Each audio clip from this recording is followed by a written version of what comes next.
So sorry, Darren. What was that you were saying about a series you want to recommend to us? Letterkenny. It's a Canadian comedy series called Letterkenny. I think there's like 8 or 9 seasons now. Usually like 6 episodes a series, and they're about like 20 minutes. So it's a a nice easy watch, but it's got some fantastic writing in it. Like the dialogue in it is really fast and snappy. It's very good. Very good. What's the premise? What's the hook? What makes it good? It's a bunch of like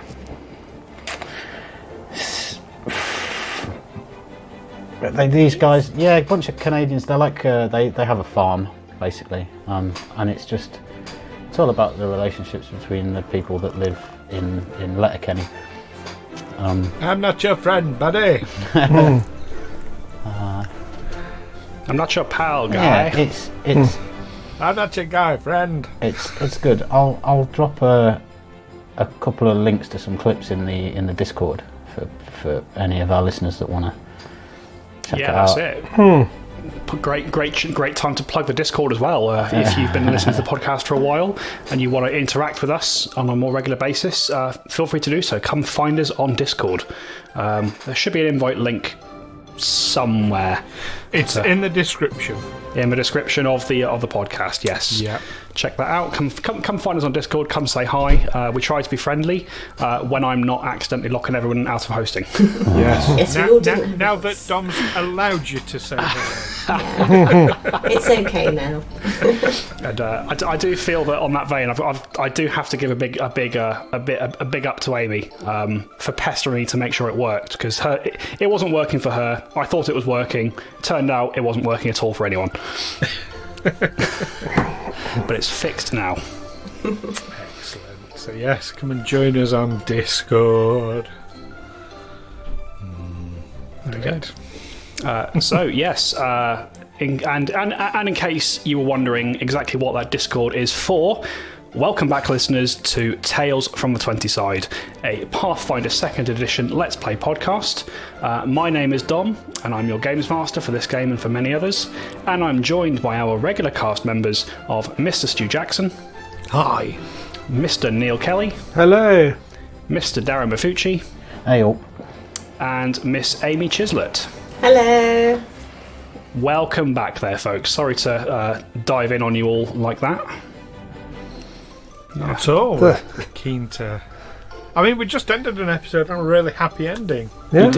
You did. So, yeah, should we just quit there, Robbie? Yeah, we're done. We fixed the whole thing. Everyone went home undefeated. There you go. I mean, it's only to make the impending tragedy all the more hard hitting. That's all it is. Portents of doom. Yeah, the loss just all what the you more want from your DM. bitter. I mean, Stu, this is a long-standing thing we've had going. Like, the GM is someone who jokes about killing their friends whilst all the time planning their happy endings. So yes, it's the other part that I'm always looking at you quizzically about. Well, a DM's happy ending is very different to a player's happy ending, so it's probably... I don't know what you mean there, Amy. What are you saying about me? Surely you want to we'd murder say us it, all. but it'd get bleeped out. I mean, I don't necessarily want to kill you all. Like, if your characters die as part of the story, then that's fair game. But I'm not out to kill you outright, guys. The monsters are, but I'm not. The fact that I happen to be in charge of the monsters, that's irrelevant. Yeah, we'll just forget that bit. There we go. Yes, it wasn't me being a dick; it was my character. Yeah, I've actually used that excuse in the past. You've used that excuse in a relationship, haven't you? I've used it in the court of law, mate. There you go. Yeah, I think I remember said character, Stu. Was this Hakak by any chance? It might well have been. Yes. Yeah. Yes. Hakak was Stu's first Pathfinder character. He was a half-orc fighter. Strong in the arm, and the less said about his head, the better. There we go. Yes. He was great. I liked Hakak. Yeah. Gave him a Geordie accent, which I think worked perfectly for orcs. Hi, can he like? And now, well, last time we saw him, he was a vampire, so... He was, and going on murderous rampages occasionally, but while trying to... But only on criminals who deserved it. I mean, he became Batman. That's... Just realised. I don't think that's how Tigris saw it. I'm just going to put that out there. Oh, no, absolutely, no. That was Dom's halfling friend. Halfling. It wasn't halfling. It was a gnome. Gnome witch. It was gnome. That's right. Yeah. It was actually that character that I got the idea to do this adventure path from, because I was doing some read up on the witch class, and I came across a bunch of stuff to do with Irison and Reign of Winter. So I was like, oh, that'll be fun to run one day. And then a couple of years later, here we are, eh? Here we are. But it all leads from one thing to another to another. It does indeed. But anyway, you guys aren't here to listen to me and Stu catch up about a campaign that ended over a year ago. You are here for some Pathfinder, are you not? How is everyone feeling after the events of last episode? Good. Yeah. Yes, not 100%, but I'm getting there. You managed to successfully drive off the knot dragon that assailed you from out of the darkness. The manticore. Yeah. Yep. No lingering temptation to see what was in its lair. I might have one lingering. I'm more tempted to stay alive and continue our quest. I mean, Della thinks we should have solved the problem, maybe.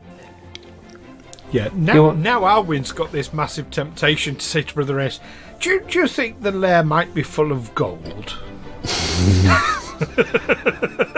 Are you proposing a final solution to the manticore problem?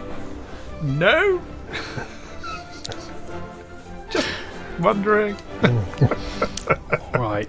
Well, as you guys are slipping back into your characters already, I think it's time we had a little recap. What do you reckon? Yeah. All right, so our adventurers, Olwen Templeton, Otto von Niederschläger, Brother Amos, and Della Thornbury were seeking the children of Nadya Petska, their guide and friend from their time in Irison, as the boys had gone off into the forest to find some wood for their campfire for the evening, and had not returned in the time that perhaps they should have done. As the party moved to investigate, they came across Chardonnay, Olwen's wolf, who had gone with the boys to protect them, coming out of the woods alone, and the wolf led the party to a crevasse in the ground that had opened up, seemingly beneath the boys' feet as they searched for firewood, and had dropped them into a pit. The party worked together to get the boys out of the pit, but in doing so, they drew the attention of an underground creature that called the space its home. Bursting free from this underground space was a giant creature with the wings of a dragon, the body of a tiger, the mane of a lion, and curiously the face of a man with needle-like teeth inside its mouth. Recognising this as a manticore, the party attempted to hide from it, but was sadly spotted at the last moment as it turned to leave and return to its nesting place. A battle ensued, the manticore dealing bloody wounds to, I think, almost all of you at one point. But eventually, with a few decisive blows from Brother Amos and from Chardonnay, you were able to force the beast to retreat beneath the ground. And we now make our way, as the party makes their way back to the small camp where Nadya is waiting for you. We come back into the game, and you find yourselves just on the outskirts of the camp. Olwen shaking Orm awake so that he doesn't appear to be too badly hurt as he gives him back to his mother. And that's where we come back in. So, what would you guys like to do? Well, just to add to your description there of this creature, wings of a dragon, body of a a tiger, head of a lion, all this kind of thing. You missed off one crucial element: the attitude of a bastard. Sadly, that's not something you can gain just by looking at it. But yeah, judged by actions.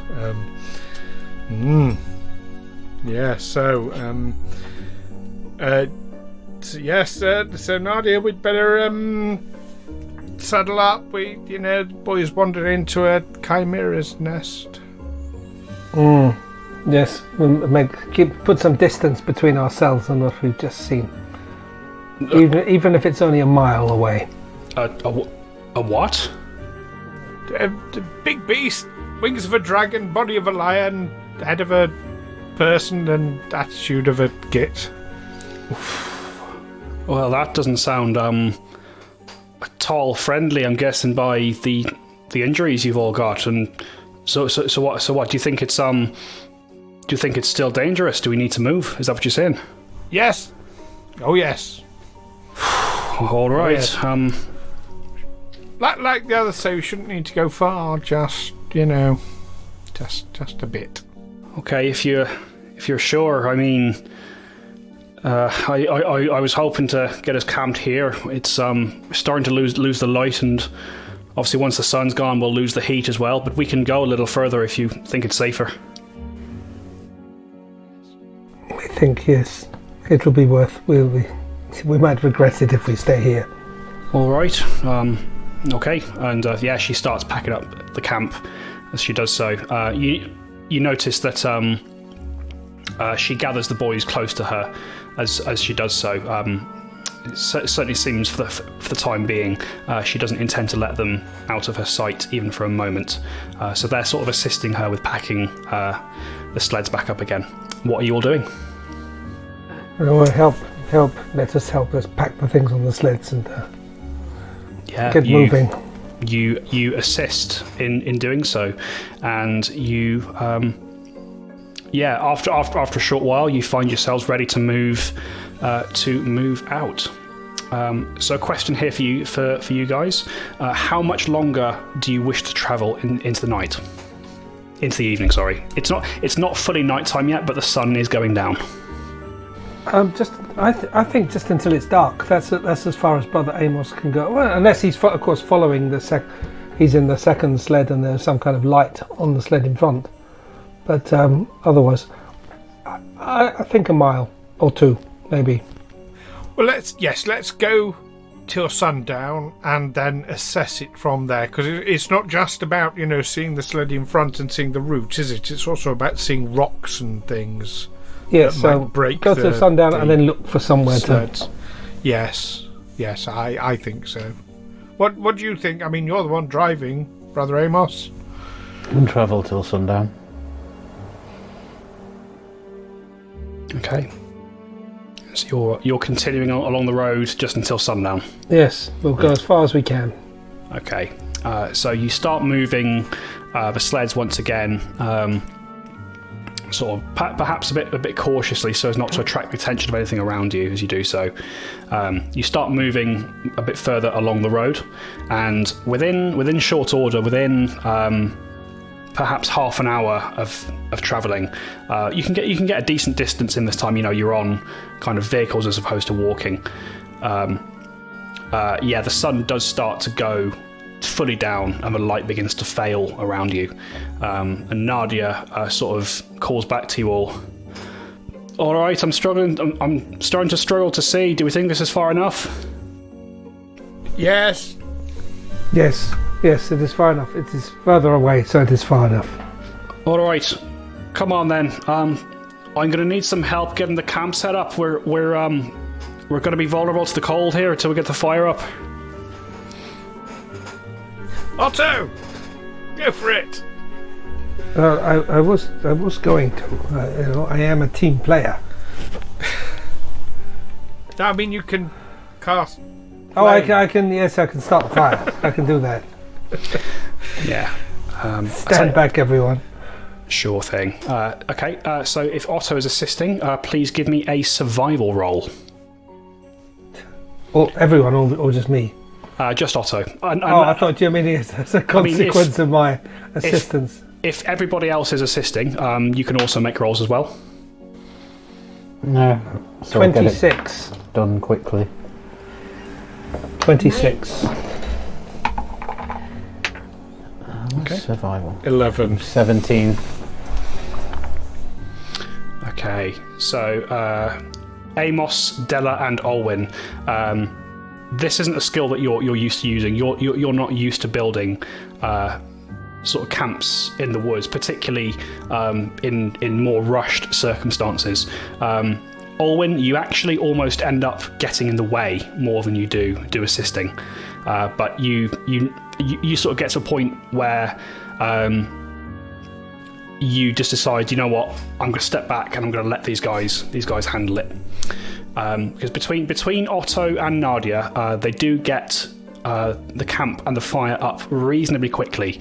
However, not before you all feel a biting chill as the sun has now gone completely down.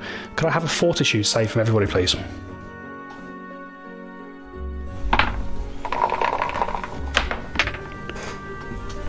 "17."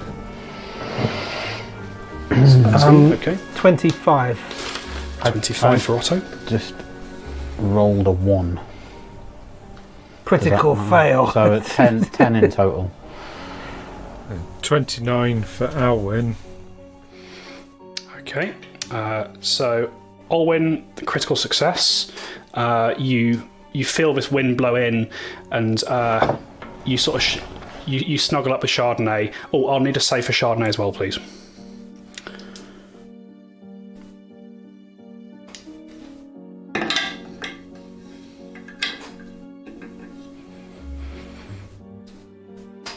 Ooh, 13.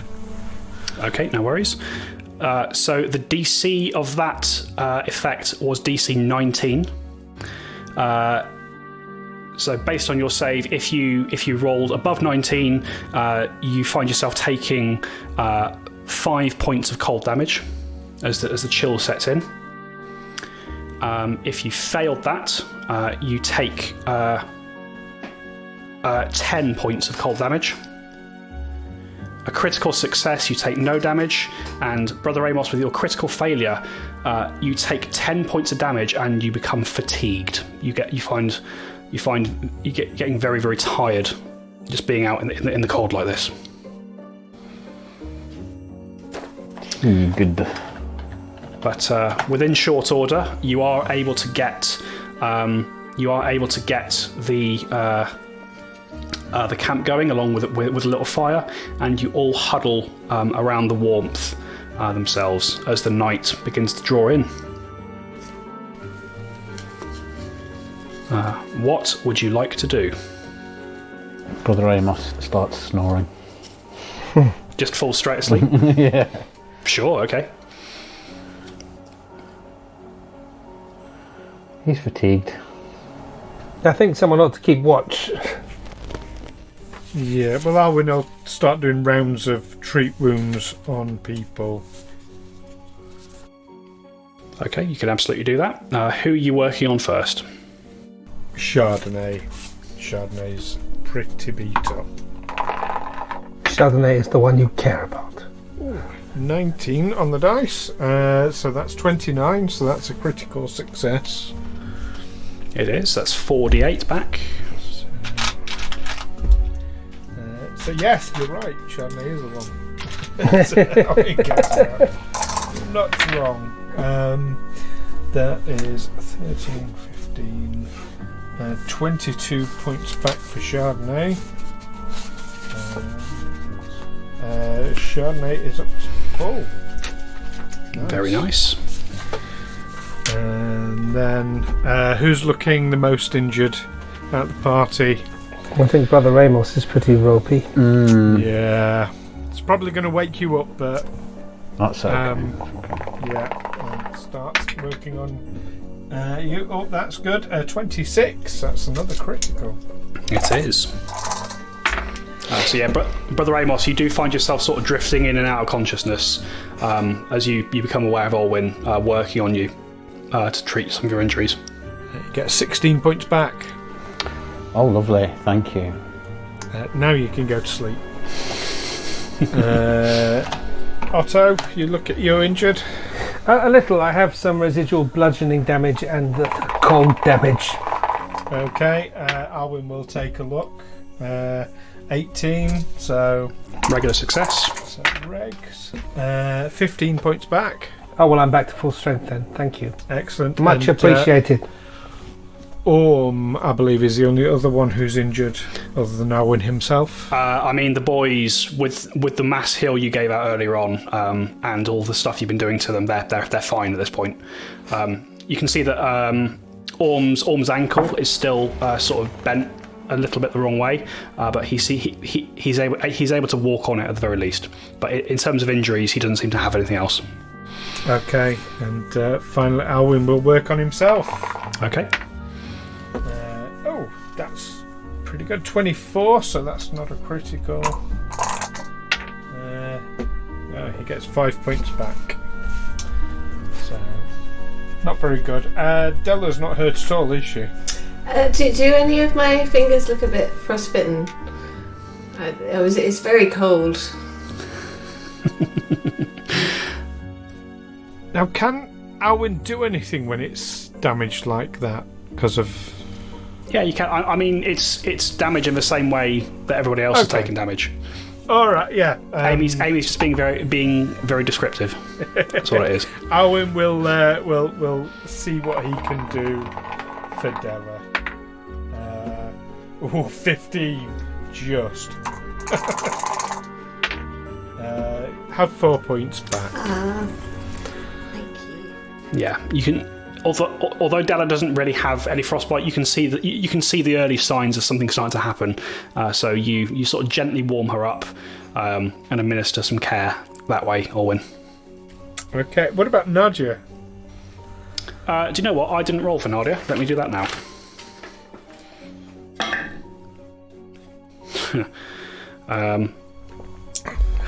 Is that a critical fail? That was a natural one for Nadya.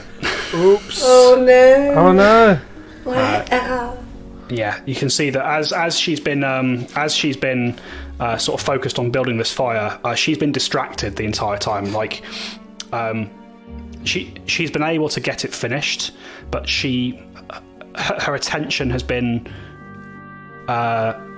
so focused on where her boys are that she's been quite careless. She's been picking things up without gloves on, that sort of thing. So she's been gathering through snow and all that sort of thing, and the wind has got into her. She does look a bit chilled. Okay, right, Nadia, let's have a look at you. Oh dear, natural 1. I'm going to use my hero point. Oh, that's better. 20, so... There you go. She gets 7 points back. Okay, good to know. So yeah, you sort of finish what you're doing with the rest, and you sort of look over and you notice that Nadya is shivering quite visibly. Quite strange, because you've not seen her kind of lose her... Let her guard down in that way before. She's always been this very capable survivalist outdoors woman up to this point. But yeah, you take some time to warm her up and treat some of the injuries she takes from that. It's been an emotional day for her. It has, and much like Brother Amos, she is just looking drained and exhausted. And she does sort of say to you at this point, "Oh, and I'm sorry to ask this. Would the three of you mind taking watch tonight? I think I just need to sleep." Yes, I know. No, you look after yourself and the boys. You leave everything else to us. Don't worry. Aye, all right. And yeah, they settle down to sleep for the night. Okay. So Brother Amos is sock on. Probably best to leave Brother Amos to it.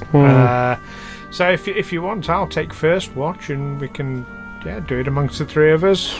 All right. Yeah. I don't mind taking second, middle of the night, because all I've done all day is sleep on that sledge. Just sat there and dozed, All right. Let's watch them and go to sleep now. Okay.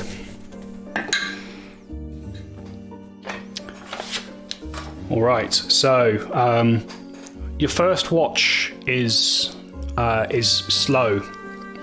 You find yourselves drifting off. Your mind's drifting to that manticore you fought previously. You find yourselves wondering perhaps what lay in that tunnel beneath the snow. But you reasoned that it was probably safer to leave it where it was and not poke your noses perhaps where they weren't wanted. And eventually, after a couple of hours, you hand off to second watch. Who was taking that? Sorry, Otto. Otto was taking second watch. And yeah, Otto, as you're taking watch, the night air is quiet and still. You hear the howling of a few beasts deep in the forest, like nowhere near you. You just sort of hear the faint echoes of their calls in the nighttime. But nothing approaches you as you take watch, Otto, just sort of staring into the flames of the campfire. And eventually you hand over to Della. And Della, your watch is similarly quiet. Perhaps you're looking around, considering that strange woman you saw the previous night, and about how she appeared from the darkness and disappeared into it, and you just almost watching for that. I like to assume to see if perhaps she's following you or she reappears, but nothing. Nobody does. Nothing disturbs you in the night, and you wake up the next day and are ready to continue your journey. So you all regain your spell slots. You regain hit points equal to your con bonus times your level.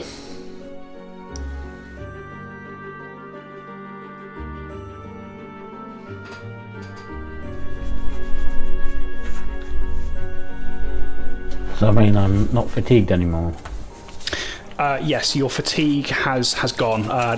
Since you got a decent night's sleep, Brother Amos, you were able to kind of just sleep that off.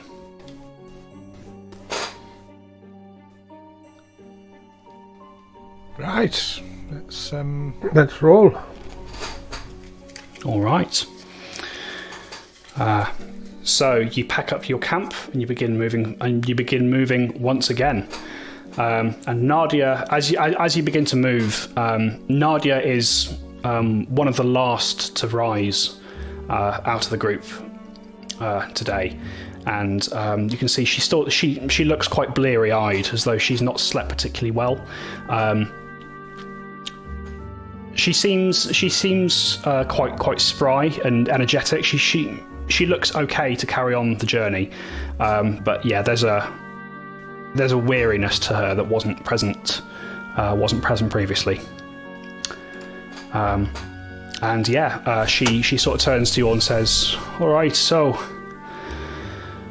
good news is we're not too far from Elsprin now. We should get to Elsprin later today. I'm intending to drop the boys off with my sister, and then I can take you on to White Throne, like I said before, if that's still what you want." don't think Has any of us it. changed our mind about that? About going to White Throne? No.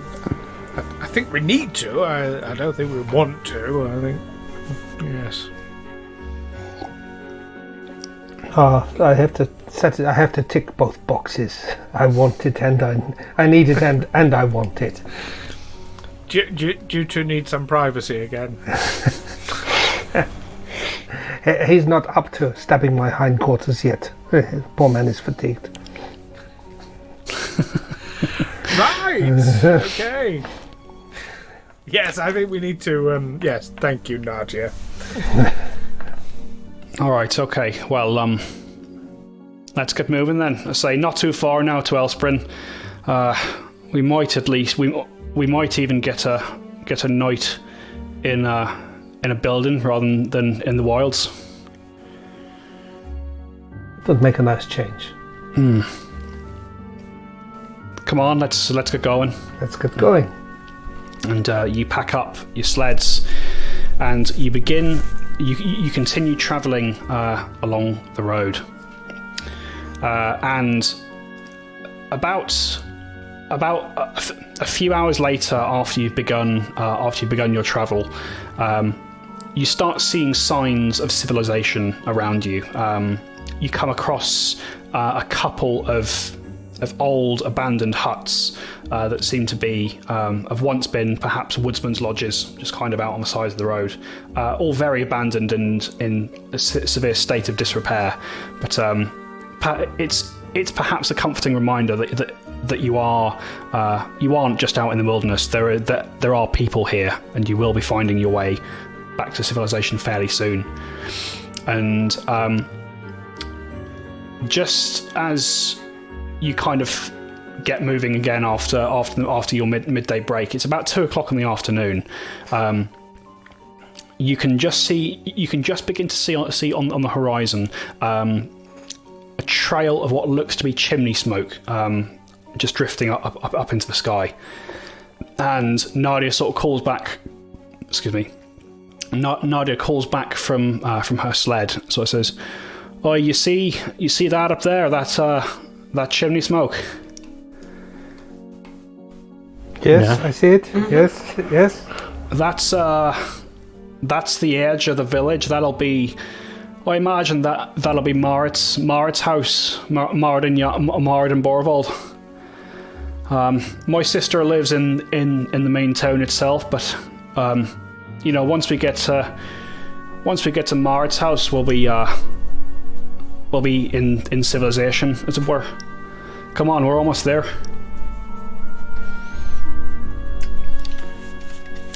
Okay. And you progress forwards. And after perhaps another half an hour of journeying through the snows,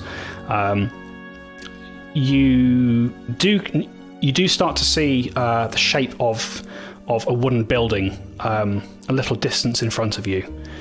Let's have perception rolls from everybody, please. Ooh, I got a 20, so 30. Very nice. 26. Very perceptive. That's 25. Good night's sleep did me well. That's 12. All right. Poor brother Amos is still fatigued. Yeah. So I mean, Brother he's been Amos, through a lot. He has had a hell of a few weeks. He was 10 years older for a brief period. All right. So Brother Amos, you are still suffering some lingering effects of the tiredness from the night before, as you kind of just you see the building, you see the smoke rising into the sky, and you think no more of it.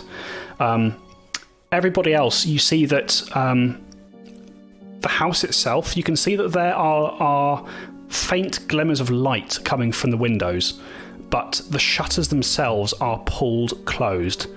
And Della, with your critical success there, seeing through time itself, as you get sort of within 100 feet of this cabin, Della, you can see that there is a humanoid shape lying face down in the snow, and the snow around it is dyed red with blood. I'm going to totally point that out. Seems perfectly normal. Need to pick up the pace. Is the person like laying like they're running towards us or going away, like head first or feet first? So the feet are nearest to you. So if you were to guess, I mean, you're still a little way away. It's hard to tell from here, but you would guess that it looked like they were moving. Sorry, other way around. It looked like they were facing away from the house.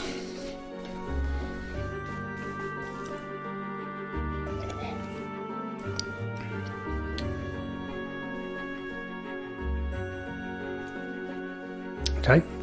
I mean, So- as soon as we get in range, Alwyn's plan is to leap off and check that they're okay. Well, not check that they're okay, they're obviously not, but to see if they are, in fact, still alive. All right, so you pull the sleds a little closer, sort of pulling them to a stop, not far from this cabin. And from where you are, Alwyn, you can see that this humanoid shape looks to be a woodsman of sorts. You can see he's dressed in furs and leathers. In one hand, there was what looks to be a short bow of sorts, and as you kind of pull to a stop, you see that he is not moving. Okay, I'm still going to go up and see if he's breathing. Okay. As you approach this man lying face down in the ground, Olwyn, you hear one of the shutters on the house creak open just a little bit, and a terrified sounding voice sort of calls out to you. No, stop, stay away. They're still out there. Who is still out there? Well, we're still out here, so whatever's out there, we're out there with it. Someone needs help. I'm still going to approach him. Okay. You don't need a medicine roll, Olwyn, to see that this individual is dead. You sort of turn him over, and there are several small puncture wounds all across his chest and a slash across his throat. Yes. Normally, living people have much more blood in them, and is fewer all holes around. Yes, fewer holes, fewer perforations. That's very So close his eyes up.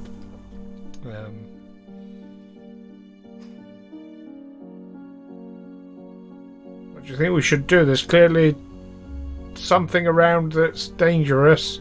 I think the choice is either we keep moving or we try and get into this house. So this is a friend of yours, Nadya. Nadya sort of comes up behind you, having been a little way before. Oh, Irastal above. Yes, that's Borvald. Marit, it's Nadya. And the woman inside the house sort of calls back once again. No, stay away. They're still here. I don't know where. I didn't see where they went, but they're still here. I know it. It sounds like something that we're going to get involved in. Yeah, Alan's going to get his rapier and shield out and suggest to Nadia that she takes the boys back some way. Well, into the house would be the best thing, wouldn't it? I mean, back some way might be towards whatever did this. We don't know where it is. I mean, it's not far. It's not too far to the village. If you like, I can get the boys into town itself and then come back. Well, why don't we just go into the village, all of us? But with the boys, with the boys, they being around somewhere that are dangerous. Yes, we all just keep going. We'll go to the village. That's taking the boys into danger. That's not. No, good. we're taking the boys to the village. Nadia wants to take the boys to the village, so why don't we all just go to the village? The boys will be safer on the journey to the village if we're with them than if it's just Nadia. We don't know what these things are or where they are. That's a very good point. People need help, though. Yeah, they can come too. I have no objection, but we can't fit them on our sleds. Can't just leave these poor people. No, but we have the boys to consider. Yes, that's what I'm thinking. So do we make a last stand at this house? I mean, they won't even let us in, so... Let's say, why don't we ask them if they'll let us in, and if they say no, we go. Can't say fairer than that. let's start by asking to see if they'll let us in. Yes. And take it from there. Okay, is that all of you, or are you sending Nadya onwards? I mean, I think we should send Nadya on, yes. I don't think we should. I think those things might be waiting. If it's just Nadya and the boys, they could be in big trouble. And if we send them Nadya... the way the guy was running away from. Well, it looks like he was just trying to get back into the house when he was... No, he was running away from the house. He was facing away from the house, not necessarily running. Well, yeah. That's assumption on the part of. I don't think it's a good idea to have Nadya and the boys leaving us and heading off on their own. I don't think them hanging around here where there's clearly danger is good either.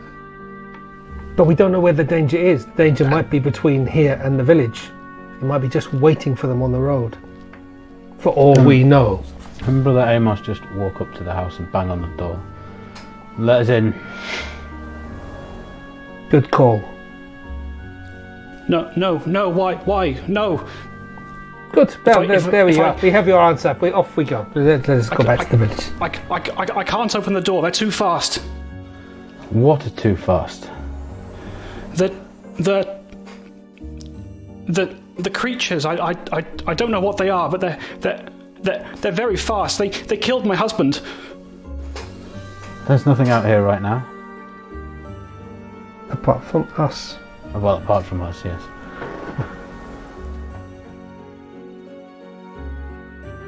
You can give me a diplomacy roll, Brother Amos.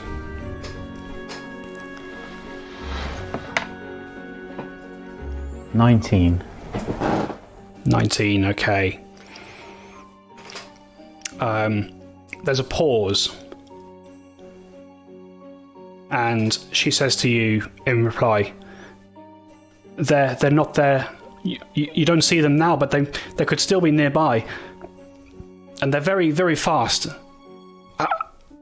If I open this door, how quickly can you all get inside? Is it just you inside? Are you on your own in there? No. There's my two girls. If it was just her, we could have taken her with us. Excuse me, perhaps Nadya and the boys can come inside whilst we stay out here and deal with these creatures? Yeah. Or they deal with us, and then they deal with you. Yeah. If we stand in a circle around the door and Nadya and the boys, then they can come in whilst we're surrounding them, and nothing will get past us. We're invincible. Give me another diplomacy roll, Orwin. 14. 14. She says, No, I can't risk it. You don't know, you haven't seen them. They're so fast. We deal with things like this all the time. Trust us. We got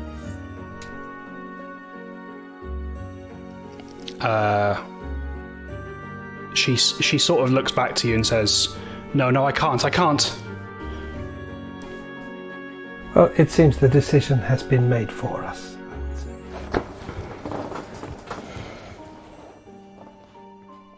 These people need help.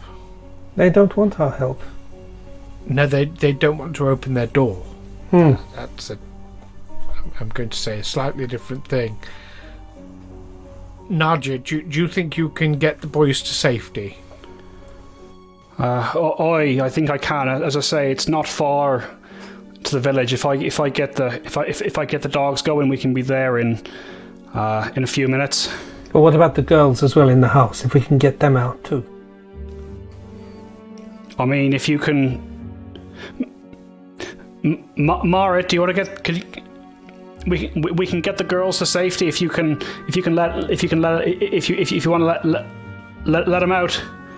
And the woman inside the house repeats once again, No, Nadya, I can't.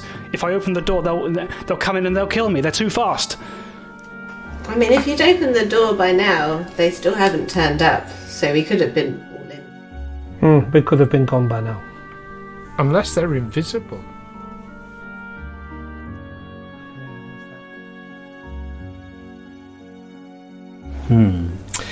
Yes, I think Nadya, get the boys away. Get yourself and the boys to safety. We'll come and find you at the village. All right. Do you want me to come back? As I say, I can get the boys to my sister and come back. I'd be grateful of the help, but that's up to you. That's got to be your call, I think. I think that's too dangerous. Can we all ride in on one sled? All the rest of us? Yeah, the rest of you can. Now that Maximus has left you, you can all pile onto one sled if you need to. Be a bit of a squeeze, but you could do so. So Nadya, with a nod to all of you, gathers the boys, takes them back to the sled, and you see her sled begin to pull away towards the village properly. What would the rest of you like to do? We need to take up a defensive position in front of the door of the house. We don't want to be inside anyway, fighting them in the house. We need to be fighting them outside. Yes. Well, maybe if one of us stands guard outside the door and the rest of us spread out and look for these things. Excuse me?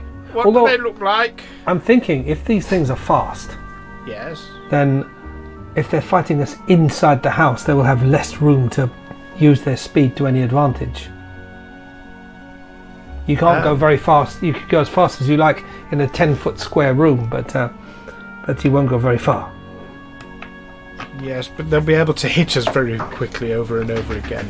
But if speed is their advantage, then they would lose that in a confined space. But no, they'd still be able to hit us very, very quickly over and over again. Well, we have our defences. We have our own weapons. They can do that anyway. What I'm saying is that if we can find them, that reduces their advantage. Yes, but we're not going inside. We know that. Yes. All right. Della's gonna. Are there any other tracks in the snow around this man? Okay. Give me a survival check to have a little search for tracks. No, a perception check. Sorry. 29. Now that you take a second to inspect it, Della, you do see around the man in the snow.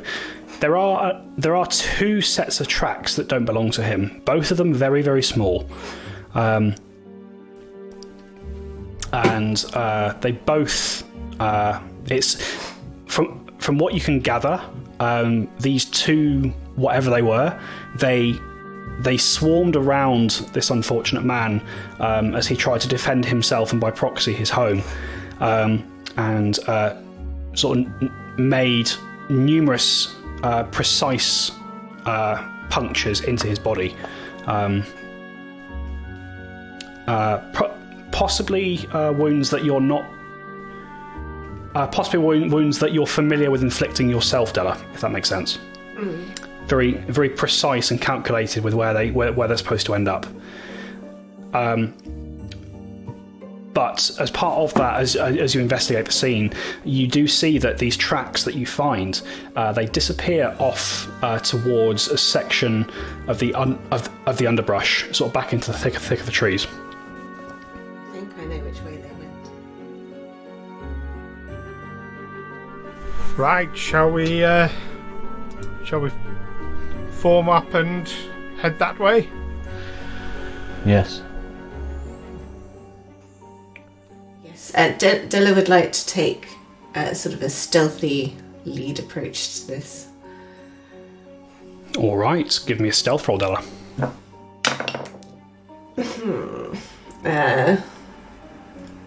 18. 18, okay. Yeah, you begin moving quietly in the direction of these tracks. Whilst Della's been investigating, what's everybody else been doing? I will stealth with Della. Yeah, you can absolutely do that. Just so that there's two of us if she gets caught out by anything on her own. Whilst Stella was looking at that and examining the tracks, Alwyn was literally just watching. But as they head off, he's going to allow maybe 15, 20 foot before following with Chardonnay. I mean, Alwyn's going to try and be as stealthy as he can, but he's not a very stealthy person. Sure, okay, that's absolutely fine. And Otto. I will just tag along. Okay. Excuse me. So there's nothing that you wanted to do while Stella was inspecting the scene, because didn't I thought I heard Stu. I thought I heard Olwyn calling out the person in the house. Oh, yes, I was going to ask what they look like. Okay. The response you get back is not sure. Didn't get a good look. Very small, very fast, long limbs, green skin, big ears. Beyond that, I don't know. Does that sound like to you, anyone? That sounds like goblins. You guys can give me a nature roll if you have nature. Actually, no, you don't need to have nature. You can give me a nature roll if you'd like a nature roll. I would like a nature roll. 10. 14. 15. 8. All right. Olwen definitely sounds like a goblin to you. Della and Otto, you're not sure what this is, but when Olwen voices the fact that he thinks it's a goblin, you know that it's not a goblin. Purely by the fact that goblins don't move particularly fast.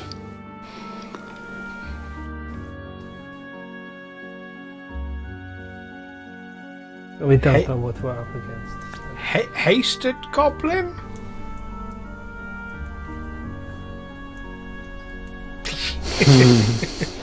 Goblin coffee. Now there's a thought to turn the stomach.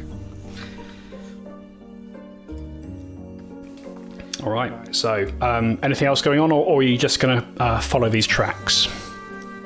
Do we know why they killed this man? I mean, did he owe them money or something?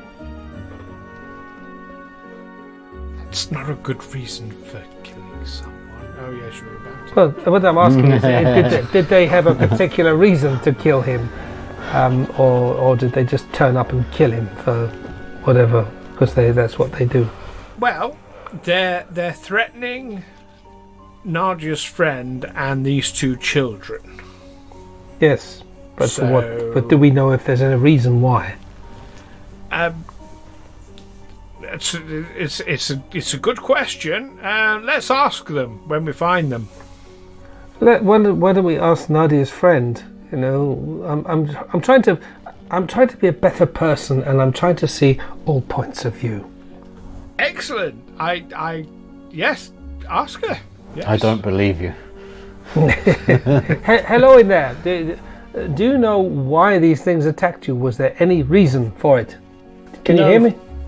No. It was very, very sudden. They came out of the woods. They screamed something about us being vermin, and then they attacked my husband.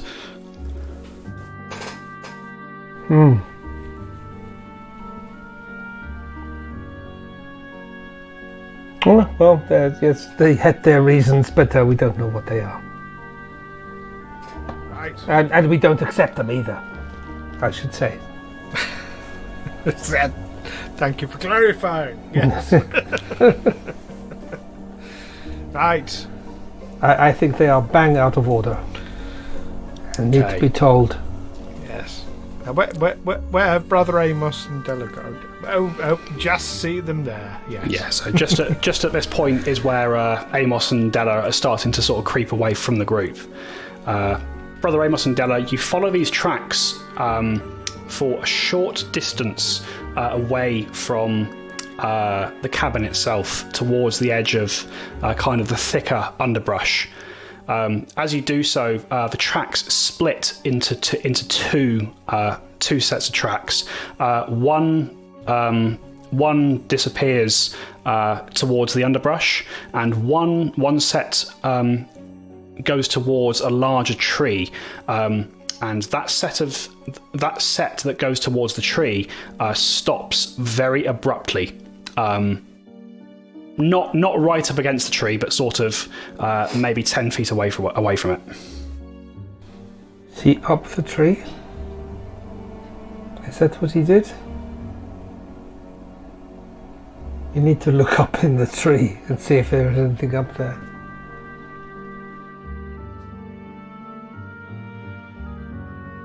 Can I see anything in the tree?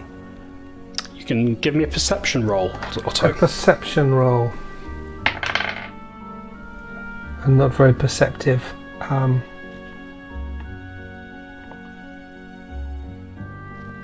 13. 13. All right. Otto, you sort of glance up into the tree. You don't see anything in the tree itself. These things are green anyway, so they'll be hard to see.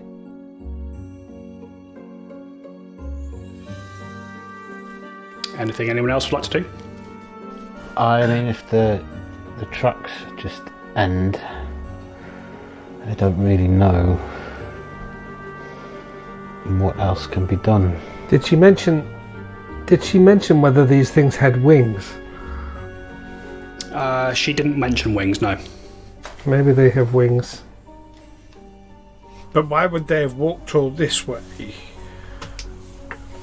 Well, if they had wings? Is it a big trunk? I mean, is there room for like a hollow in it, or? Not particularly. No. Certainly not for not for you, Olwyn. Like you don't see. Like if you were to try and fit into this tree, you probably couldn't. But you sort of glance at it and you don't see any hollows themselves. I mean, they've either gone up or down. Does the snow look like it's been disturbed around, or The snow itself does not appear to be disturbed. These tracks that break towards the tree, as I mentioned, they are there and then they stop. So the trail of tracks, when they come to the end, are the last two footprints parallel and deeper, as if a creature had jumped from there? Oh. They are parallel and they are deeper. I think yeah, they are parallel and they are deeper. But you have a sudden realization that it's not because they jumped. Could everybody please roll perception? Natural 20. I threw a natural 20 as well. Natural 1. 27. 8. Okay. Olwyn, what's your total? 28. 28. So Olwyn on 28, Amos on 27, Dada on 26. Is that correct? Mm-hmm. And Yes. Otto on 8.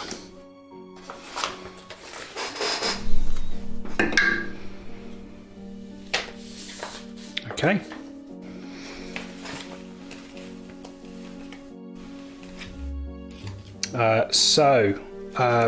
As you kind of have this realization, Otto, Olwyn, you hear a rustle in the bushes off to your right-hand side, where this other set of tracks led to.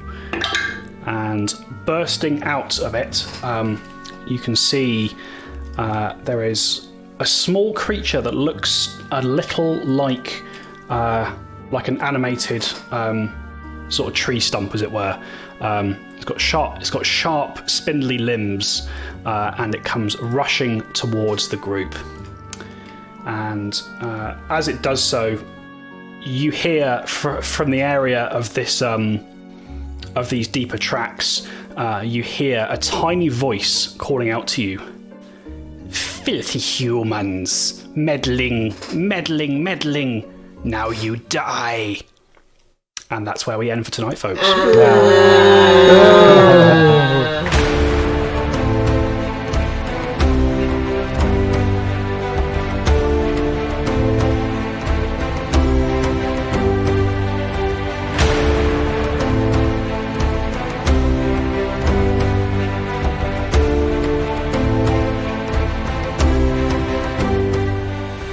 Tales from the 20 Side is a Feagle Films production in association with Juicy Falls. Music by Nazar Ryback from hooksounds.com, editing by Stu Jackson. Find us on Facebook, Twitter and Instagram by searching Tales from the 20 Side or by visiting talesfromthe20side.com.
Filthy humans.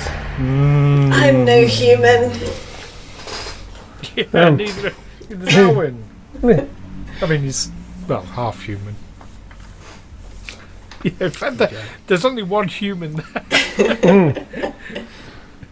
Brother Amos, they're talking to you. Yeah, right, we'll leave you here. We'll get off somewhere. Yes, Brother Amos, obviously their business is with you. We will leave you to it. I mean, it's possible that you're dealing with creatures who don't distinguish between things that aren't themselves. I'm not taking this kind of abuse from a sentient twig. Fuck you. Yes, do you know Albuster Ramirez? We're going to have to branch out for tree puns next game, aren't we? Oh, fantastic. If you do, we'll all leave. Oh. Well, at least you guys are starting to get to the root of the problem, eh? Oh. See, I can do puns as well, mate. Yes. Oh, dear. Well, you can bark them out as well as anyone. Oh. Would you believe it? Oh. I have not heard much better. Oh. I should stop because I am using up my humour quota for the next 6 months for doing this.